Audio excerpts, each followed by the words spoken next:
योगी राज की वजह से उत्तर प्रदेश में अपराधियों के हौसले पूरी तरह से पस्त हैं। हर दिन अपराध करने वाले बदमाशों का हिसाब हो रहा है। वहीं साल के पहले ही दिन उत्तर प्रदेश की पुलिस ने मुठभेड़ के बाद 8 अपराधियों को गिरफ्तार कर लिया। बड़ी कार्रवाई की, देखिए रिपोर्ट।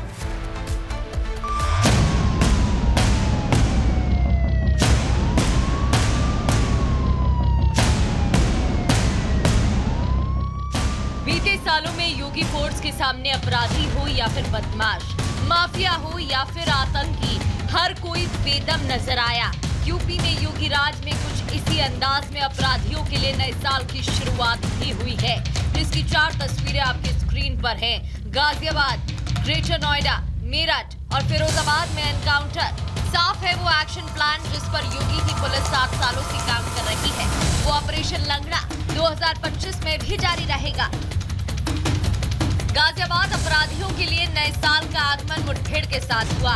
थाना निवाड़ी में पुलिस की अपराधियों से हुई मुठभेड़, जिसके बाद पुलिस ने 2 अपराधियों को शिकंजे में लिया। इनके पास से एक तमंचा और जिंदा के साथ खोखा कारतूस जब्त किया गया। गौकशी करने वाले औजार भी पुलिस ने बरामद किए हैं। इन्होंने पूछताछ में स्वीकार किया कि आज ये यहाँ पे गोकशी करने की फिराक में ही मौजूद थे तथा विगत नवंबर माह में 25 नवंबर की रात्रि में इन्होंने यहाँ पे इसके पास ही एक गोकशी की घटना कारित की थी। इनके कब्जे से तमंचा, जिंदा कारतूस व गोकशी करने के औजार बरामद हुए हैं।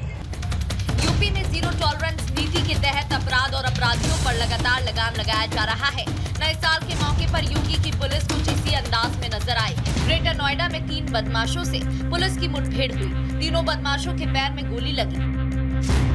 ये बदमाश चोरी लूटपाट की घटना को अंजाम देते थे। पुलिस ने इनके पास से तमंचा और एक मोटरसाइकिल के साथ नकदी बरामद की।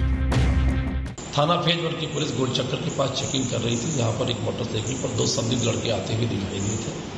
उनको रोकने का प्रयास किया गया। उनके द्वारा पुलिस पार्टी पर फायरिंग की गई। पुलिस पार्टी के द्वारा आत्मरक्षा फायरिंग की गई, जिसमें एक बदमाश घायल हुआ।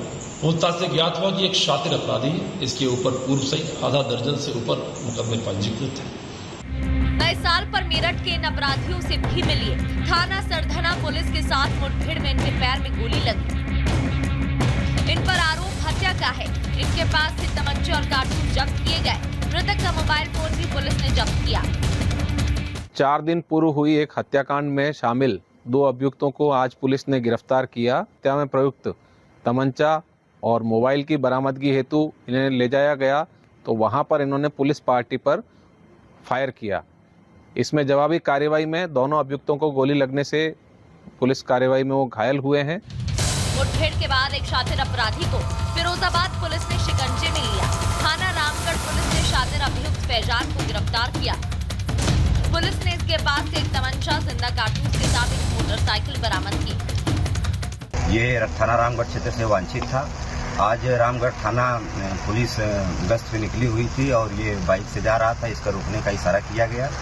पुलिस को देखते ही ये भागने लगा और जहां हम लोग यहाँ खड़े हैं घटनास्थल पे, अपने को पुलिस से घिरता हुआ देख इसने पुलिस के ऊपर फायरिंग कर दी और आत्मरक्षा में पुलिस ने भी इसके ऊपर जवाबी फायरिंग की है।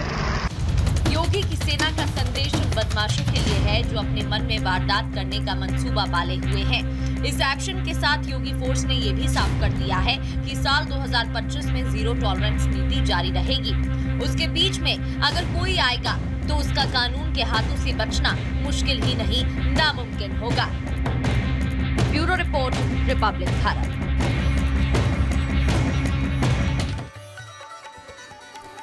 और पीएम मोदी ने जिस डिजिटल महाकुंभ का सपना देखा है, वो अब महाकुंभ नगरी में साकार होने जा रहा है, जिसे डिजिटल महाकुंभ का नाम भी दिया गया। यानी कि जो लोग महाकुंभ पहुंच रहे हैं, जो श्रद्धालु वहां पहुंच रहे हैं, उन्हें हर सुविधा बड़े आराम से डिजिटल माध्यम से उपलब्ध करवाई जा रही है। जिसके तरीके से अगर बात करें तो चाहे जमीनों का आवंटन हो, चाहे उन्हें कहीं जाना हो, चाहे उन्हें गूगल मैप के जरिए लोकेशन लेनी हो, या उन्हें कोई भी सुविधा चाहिए महाकुंभ के भीतर, तो उन्हें डिजिटल माध्यम से ये तमाम सुविधाएं मिल सकेंगी। जिसके लिए बाकायदे यूपी सरकार की ओर से एक ऐप तैयार किया गया है। तमाम जो कंपनियां इसमें पार्टनर्स भी बनी हुई हैं, क्योंकि जो श्रद्धालु दुनिया भर से पहुंच रहे हैं वहां पर उन्हें सुविधाएं यहां पर मिल सके, लिहाजा इसका पूरा ख्याल रखा जा रहा है।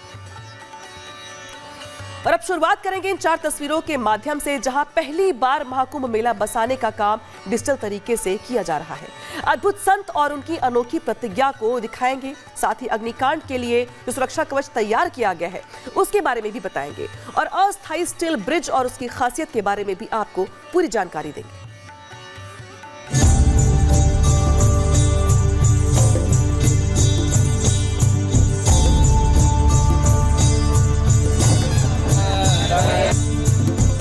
धार्मिक अनुष्ठानों का महायज्ञ, डिजिटल महाकुंभ ले रहा आकार। पहली बार कुंभ आयोजन में एआई चैटबॉट का प्रयोग होगा। पीएम मोदी का विजन हो रहा साकार। पहली बार कुंभ आयोजन में एआई चैटबॉट का प्रयोग होगा। प्रधानमंत्री नरेंद्र मोदी के डिजिटल महाकुंभ के विजन को यूपी के मुख्यमंत्री योगी आदित्यनाथ ने साकार कर दिखाया है। योगी सरकार यूपी के 76वें जिले यानी महाकुंभ नगरी को बसाने में जुटी हुई है और नागरिकों की हर सुविधा का ख्याल रख रही है। लेकिन इस बार के कुंभ की खास बातों में से एक है कि पहली बार महाकुंभ मेला बसाने का काम डिजिटल तरीके से किया जा रहा है। हम लोगों ने फर्स्ट टाइम ऑनलाइन आवेदन लिए थे सबसे, कोई कहीं भी से भी बैठ के आवेदन कर सकता है। उसको यहाँ जरूरत नहीं थी कि वो बार बार प्राधिकरण में आए, तो वो पेपर में ही बाकायदा, और हम लोगों ने इसका प्रॉपर एडवर्टीजमेंट कराया था और उस पर काफ़ी आवेदन पत्र प्राप्त हुए। उसमें कई क्राइटेरियाज भी हमने रखे थे कि जो विगत 4 या 5 माघ मेलों में आ रहे हैं या 2 में आ रहे हैं, 3 में आ रहे हैं या विगत माघ मेलों में हैं, तो उनको हम लोगों ने वरीयता के क्रम में उनको अलॉटमेंट किया था। लोगों को महाकुंभ भूमि एवं सुविधा आवंटन की वेबसाइट पर जमीन और सुविधाएं उपलब्ध हो रही हैं, जिसके जरिए आवेदन करने वाला जमीन और सुविधाओं की स्थिति ऑनलाइन कभी भी देख सकता है। इस बार प्रथम बार महाकुंभ में मैं सुविधा और भूमि के लिए आवेदन दिया था, जो मुझे सुगमता से प्राप्त हो चुका है। मेले में किसी प्रकार की कोई समस्या नहीं आ रही है। जितने मेरे अधिकारीगण हैं सब अच्छे से कार्य कर रहे हैं, तो कोई समस्या नहीं आ रही है।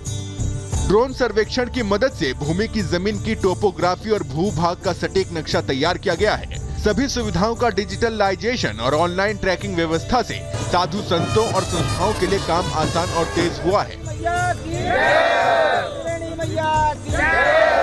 यह व्यवस्था बहुत बढ़िया, अधिकारी लोग रातों दिन काम कर रहे हैं। और माघ मेला में दुनिया अफवाह उड़ाती है, लेकिन अधिकारी लोग सुबह से मैं देखता हूँ कि 7 बजे आ जाते हैं।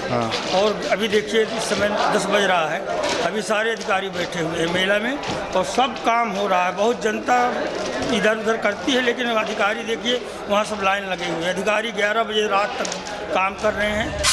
2019 के कुंभ के नजरिए से देखें तो 2019 में 5,500 संस्थाओं को भूमि आवंटित की गई थी, लेकिन इस बार 10,000 से ज्यादा संस्थाओं को भूमि आवंटित की गई है, जिसमें सरकारी, आपातकालीन, सुरक्षा और धार्मिक संस्थाएं शामिल हैं। साथ ही थाने, हॉस्पिटल, पार्किंग, शौचालय को गूगल मैप्स पर अपडेट कर दिया गया है। महाकुंभ 2025 में पहले से दोगुने क्षेत्रफल में आयोजन हो रहा है, जिसकी तैयारियों की नींव करीब 2.5 साल पहले पड़ चुकी थी। अब महाकुंभ की तैयारियां अंतिम दौर में है। श्रद्धालुओं की श्रद्धा को देखते हुए सरकार महाकुंभ को दिव्य, भव्य और सुरक्षित बना रही है। Bureau report, Republic Bharat.